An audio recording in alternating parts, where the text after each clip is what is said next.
Yoga day కోసం విశాఖ సాగర తీరం ముస్తాబైంది. ఈరోజు సాయంత్రం యోగాంధ్ర కార్యక్రమం కోసం ప్రధాని మోదీ విశాఖకు రానున్నారు. ఐఎన్ఎస్ డేగా పరిసర ప్రాంతాలలో నిఘాను పెంచారు. యోగాంధ్ర కార్యక్రమాన్ని ప్రభుత్వం ప్రతిష్టాత్మకంగా తీసుకుంది. 12,000 మంది సిబ్బందితో నగరంలో పోలీసు బందోబస్తు ఏర్పాట్లు చేశారు. 5 లక్షల మందితో యోగా నిర్వహించేలా అధికారులు అన్ని ఏర్పాట్లు చేశారు.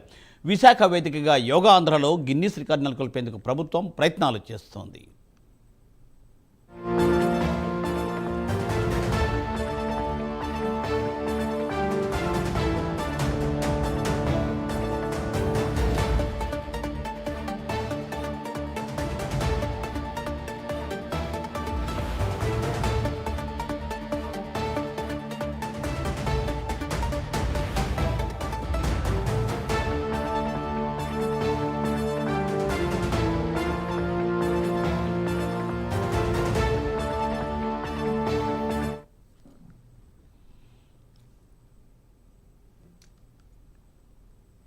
యోగా డే కోసం విశాఖ సాగర తీరం ముస్తాబైంది. ఈ సాయంత్రం యోగాంధ్ర కార్యక్రమం కోసం ప్రధాని మోదీ విశాఖకు రానున్నారు. ఐఎన్ఎస్ డేగా పరిసర ప్రాంతాలలో ప్రభుత్వం నిఘాను పెంచింది. యోగాంధ్ర కార్యక్రమాన్ని ప్రభుత్వం ప్రతిష్టాత్మకంగా తీసుకుంది. 12,000 మంది సిబ్బందితో నగరంలో పోలీసు బందోబస్తు ఏర్పాట్లు చేశారు. 5 లక్షల మందితో యోగా నిర్వహించేలా అధికారులు ఏర్పాట్లు చేశారు. విశాఖపట్నం వేదికగా యోగాంధ్రలో గిన్నిస్ రికార్డు నెలకొల్పేందుకు రాష్ట్ర ప్రభుత్వం ప్రయత్నాలను చేస్తోంది. దీనిపై మరింత తాజా సమాచారాన్ని మా ప్రతినిధి చంద్రశేఖర్ అందిస్తారు. చందు. రైట్ మూర్తి, చూసుకుంటే విశాఖ అయితే సాగర తీరం పూర్తిగా కూడా పచ్చదనాన్ని పరిచినట్లుగా ఉందని చెప్పుకోవచ్చు. ప్రధానంగా చూసుకుంటే 11వ అంతర్జాతీయ యోగా దినోత్సవ వేడుకలను పురస్కరించుకొని రేపు జరగబోయేటటువంటి యోగాంధ్ర కార్యక్రమం ఏదైతే ఉందో యోగాంధ్ర కార్యక్రమంలో దాదాపు 5 లక్షల మంది ప్రజలు కూడా పాల్గొని యోగా చేసేటటువంటి పరిస్థితి కూడా కనిపిస్తుంది. ప్రధానంగా చూసుకుంటే ఈ యోగాంధ్ర వేడుకలకు సంబంధించినటువంటి ఏర్పాట్లంతా కూడా మనం ఒకసారిగా చూసుకుంటే ప్రధాని నరేంద్ర మోడీ రాకకు సంబంధించినటువంటి ఏర్పాట్లంతా కూడా దూరంగా కూడా ఉన్నటువంటి స్టేజ్ పైన అయితే చూసుకోవచ్చు. అక్కడ ఏదైతే స్టేజ్ ఏదైతే కనిపిస్తుందో ఆ వేదిక వద్ద అయితే నరేంద్ర మోడీ యోగాసనాల్లో కూడా పాల్గొన్నటువంటి పరిస్థితి ఉంది. ముఖ్యంగా చూసుకుంటే నరేంద్ర మోడీ ఆ రాకకు సంబంధించినటువంటి విషయం ఏదైతే ఉందో దీనికి సంబంధించినటువంటి అన్ని రకాల భద్రతాపరమైనటువంటి చర్యలు కూడా పోలీసులు అయితే చేపడుతున్న పరిస్థితి కనిపిస్తుంది. రేపు ఉదయం జరిగేటటువంటి యోగాంధ్ర వేడుకలు ఏవైతే ఉంటాయో యోగాంధ్ర వేడుకల్లో నరేంద్ర మోడీ కూడా పాల్గొన్నారు. ఆయనతో పాటు ఆ రాష్ట్ర ముఖ్యమంత్రి నారా చంద్రబాబు నాయుడు, అలాగే డిప్యూటీ సీఎం ఆ పవన్ కళ్యాణ్తో పాటు రాష్ట్ర మంత్రులు, అలాగే ఇక్కడ ఉన్నటువంటి ప్రజలు, ఆ దేశ నలుమూలల నుంచి వచ్చేటటువంటి ప్రజలతో పాటు అలాగే పొరుగు దేశాలు ఏవైతే ఉన్నాయో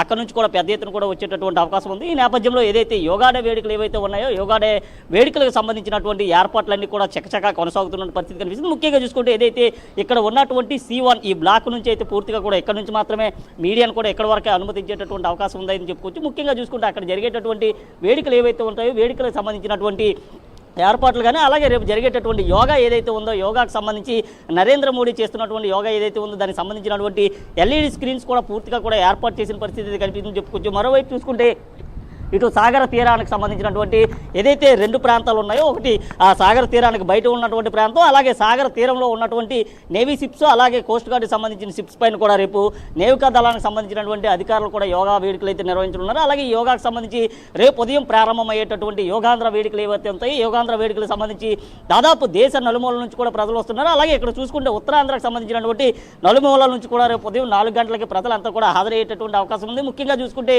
దానికి సంబంధించిన ఏర్పాట్లతో పాటు ప్రజల్ని తీసుకొచ్చేందుకు కూడా ప్రభుత్వానికి సంబంధించినటువంటి ఆర్టీసీ బస్సులు కూడా ఏర్పాటు చేసిన పరిస్థితి కనిపిస్తుంది. అలాగే రేపు జరిగేటటువంటి వేడుకలు ఏవైతే ఉంటాయో ఈ వేడుకల్లో అయితే ఈరోజు ప్రధాని నరేంద్ర మోడీ పాల్గొన్న నేపథ్యంలో ఈరోజు సాయంత్రం అయితే ఆయన విశాఖకు రానున్నారు. విశాఖకు వచ్చిన అనంతరం కూడా ఏదైతే విశాఖకు సంబంధించినటువంటి ఎయిర్పోర్ట్ ఏదైతే ఉందో అక్కడ నుంచి ఐఎన్ఎస్ డేగాగా ఆయన అయితే ల్యాండ్ అవుతారో అక్కడ నుంచి ల్యాండ్ అయిన తర్వాత పూర్తిగా కూడా పోలీసులు అలాగే భద్రతా బలగాల సంరక్షణ నుంచి అక్కడ నుంచి ఐఎన్ఎస్ సంబంధించినటువంటి ఏదైతే ఐఎన్ఎస్ సర్కార్ ఏదైతే ఉందో సర్కారులో ఈ రాత్రి కూడా ఆయన అయితే బస చేసే పరిస్థితి కనిపిస్తుంది. అలాగే రేపు ఉదయాన్నే జరిగేటటువంటి వేడుకలకు కూడా ఆయన నేరుగా రోడ్డు మార్గం గుండా విశాఖ ఆర్కే బీచ్కి వస్తారు. అయితే ఇది ఏదైతే ఆ రహదారి కనిపిస్తుందో ఈ రహదారి గుండా నరేంద్ర మోడీ వచ్చేందుకు కూడా పూర్తిగా ఏర్పాట్లు చేయడంతో పాటు వచ్చేటటువంటి విఐపీలు కానీ వివిఐపీలకు సంబంధించిన వెహికల్స్ ఏవైతే ఉంటాయో వెహికల్ పార్కింగ్ కూడా పూర్తిగా ఇచ్చిన పరిస్థితి కనిపిస్తుంది. ముఖ్యంగా చూసుకుంటే ఆర్కే బీచ్కి సంబంధించినటువంటి ఒక పండగ వాతావరణమే నెలకొందని చెప్పుకోవాలి. ఎందుకంటే ప్రపంచంలో ఎక్కడా లేనటువంటి విధంగా కూడా యోగా వేడుకలు జరగనున్నాయి. ఈ నేపథ్యంలో దీనికి సంబంధించినటువంటి